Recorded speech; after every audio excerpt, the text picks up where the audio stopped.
കേന്ദ്ര സർക്കാരിന്റെ ജനദ്രോഹ തൊഴിലാളി വിരുദ്ധ വൈദ്യുതി ഭേദഗതിക്കെതിരെ വൈദ്യുത തൊഴിലാളികൾ പ്രതിഷേധിച്ചു. പെരുമ്പാവൂർ കോടതിക്ക് മുന്നിൽ നിന്നും ആരംഭിച്ച പ്രതിഷേധ പ്രകടനം സസ്യ മാർക്കറ്റിന് സമീപം സമാപിച്ചു. തുടർന്ന് നടന്ന സമ്മേളനം KSEB workers association CITU general secretary Pradeep Sreedharan ഉദ്ഘാടനം ചെയ്തു. കേന്ദ്ര സർക്കാർ നടപ്പിലാക്കാൻ ശ്രമിക്കുന്ന ജനദ്രോഹ തൊഴിലാളി വിരുദ്ധ വൈദ്യുതി ബിൽ ഭേദഗതിക്കെതിരെ NCCOEE പെരുമ്പാവൂർ ഡിവിഷന്റെ നേതൃത്വത്തിൽ വൈദ്യുതി തൊഴിലാളികൾ പ്രതിഷേധിച്ചു. പെരുമ്പാവൂർ കോടതിക്ക് മുമ്പിൽ നിന്നും ആരംഭിച്ച പ്രതിഷേധ പ്രകടനം പച്ചക്കറി മാർക്കറ്റ് പരിസരത്ത് സമാപിച്ചു. തുടർന്ന് നടന്ന പ്രതിഷേധ യോഗം KSEB workers association CITU general secretary Pradeep Sreedharan ഉദ്ഘാടനം ചെയ്തു. മൾട്ടിപ്പിൾ ലൈസൻസിങ്, ഇതാണ് മൾട്ടിപ്പിൾ ലൈസൻസിങ്. പെരുമ്പാവൂരിലെ ജനങ്ങൾ കാണുന്നത് പോലെ ഇപ്പോൾ ഇവിടെ ഈ പോസ്റ്റുകളും ലൈനുകളും കമ്പികളും ട്രാൻസ്ഫോമറുകളും എല്ലാം ഇങ്ങനെ പോവുകയും ഇതിലൂടെ കറണ്ട് യഥേഷ്ടം ഇവിടുത്തെ വൈദ്യുതി ഉപഭോക്താക്കൾക്ക് നൽകുകയും ചെയ്യുന്ന KSEBയുടെ സേവനം നിരവധിയായ ആളുകൾക്ക് ആ സേവനം നൽകാൻ കഴിയുന്ന വിധത്തിലേക്ക് വരികയാണ്. എന്ന് പറഞ്ഞാൽ KSEBയോ മറ്റിതര കമ്പനികളോ ഒക്കെ ഇതേ ഉപകരണങ്ങളൊക്കെ ഉപയോഗിച്ചുകൊണ്ട്, ഈ പ്രതിഷ്ഠാപനങ്ങൾ ഉപയോഗിച്ചുകൊണ്ട് വിവിധ കമ്പനികൾ കടന്നു വരുന്നു.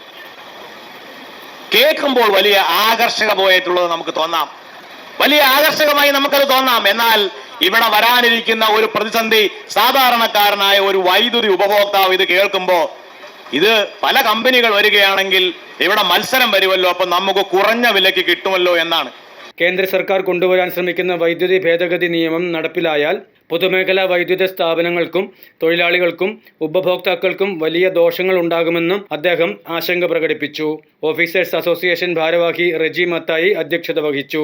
ഏറ്റവും അത്യന്താപേക്ഷിതമായ ജലം, വായു, വെള്ളം കഴിഞ്ഞിട്ട് മനുഷ്യന് ഏറ്റവും അത്യന്താപേക്ഷിതമായ വസ്തുവാണ് ഇലക്ട്രിസിറ്റി. ഇലക്ട്രിസിറ്റി ഇല്ലാതെ നമുക്കൊരു നിമിഷം മുന്നോട്ട് പോകാൻ കഴിയില്ല. ഇപ്പൊ അതിന്റെ കൂടെ ഒരു കാര്യം കൂടി വന്നിട്ടുണ്ട്, ഡേറ്റയും ഇലക്ട്രിസിറ്റിയും ഏതാണ്ട് ഒരേ രീതിയിൽ തന്നെ പോയിക്കൊണ്ടിരിക്കുകയാണ്. ഇലക്ട്രിസിറ്റി ഇല്ലെങ്കിൽ ഡേറ്റ ഇല്ല. അപ്പൊ ആ രീതിയിൽ ഇലക്ട്രിസിറ്റി മനുഷ്യന് ഏറ്റവും അത്യന്താപേക്ഷിതമായ കണ്ടെത്തലിലൂടെ അതിന്റെ ഒരു ലാഭം കുത്തകകൾ മനസ്സിലാക്കി, ആ മനസ്സിലാക്കേണ്ട ഭാഗമായിട്ട് ഇതെങ്ങനെയെങ്കിലും ഇപ്പോൾ പബ്ലിക് സെക്ടറിൽ നിൽക്കുന്ന നമ്മുടെ ഇലക്ട്രിസിറ്റി ബോർഡുകളെ അൺബണ്ടിൽ ചെയ്ത് പ്രൈവറ്റ് മേഖലയിലേക്ക് കൊണ്ടുപോകാനുള്ള അവരുടെ നിരന്തരമായ പ്രണാളമാണ് 2000 മുതൽ 2026 എത്തുമ്പോഴും ഇന്ന് പാർലമെന്റിൽ ആ ബില്ലായിട്ട് അവതരിപ്പിക്കുകയാണ്. KSEB workers association CITU divisional secretary Ashok S. Anand മുഖ്യപ്രഭാഷണം നടത്തി.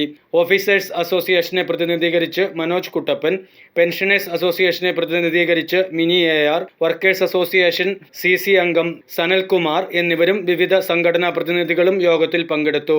നമുക്കറിയാം, കഴിഞ്ഞ ശൈത്യകാല സമ്മേളനത്തിൽ വിനാശകരമായ ഒട്ടേറെ ബില്ലുകളാണ് ചർച്ച പോലും കൂടാതെ പാർലമെന്റിൽ പാസാക്കിയെടുത്തത്. ആണവ വൈദ്യുതി നിലയ മേഖലകളിലേക്ക് സ്വകാര്യ കമ്പനികളെ അനുവദിക്കുന്ന ശാന്തി ബിൽ, വീത്ത് നിയമം, അങ്ങനെ തുടങ്ങി ഇൻഷുറൻസ് മേഖലയിൽ 100% വിദേശ പങ്കാളിത്തം, നമ്മുടെ മഹാത്മാഗാന്ധി തൊഴിലുറപ്പ് പദ്ധതി ഭേദഗതി ചെയ്തു വന്ന, പേര് പോലും മാറ്റിക്കൊണ്ടുവന്ന VBG റാംജി ബിൽ, അങ്ങനെ